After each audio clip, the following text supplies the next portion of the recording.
আজ দুদিন ধরে টেডি খুব মনমরা হয়ে পড়ে আছে। মাঝে মাঝে ও দরজার কাছে যাচ্ছে, কিছু একটা শুঁকছে, ফিরে আসছে, আবার বসে পড়ছে, আবার ব্যালকনির দরজায় যাচ্ছে। আসল ব্যাপারটা হচ্ছে ওর বাবা দিন কতকের জন্য একটু বাড়ির বাইরে গেছেন। মাঝে মাঝেই যেতে হয়। মানে এটা প্রায় রোজকারই একটা রুটিন, কিন্তু টেডি সেটাকে মানতে চায় না। আসলে ওর বাবা না থাকলে ওর বড্ড অসুবিধে হয়। ওর বাইরে ঘুরতে যাওয়া হয় না।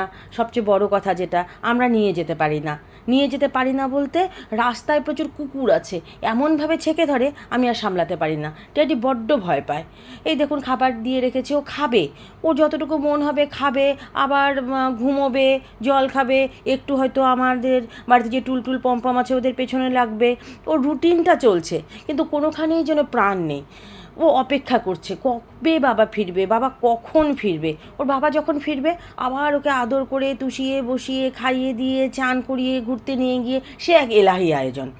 এই করে করে ওর মানটা ভাঙাতে হবে। আসলে না, ওদের নির্ভেজাল ভালোবাসা, এই ভালোবাসার কাছে সবই ফ্যাকাশে। এটা কিছুই বুঝতে চায় না।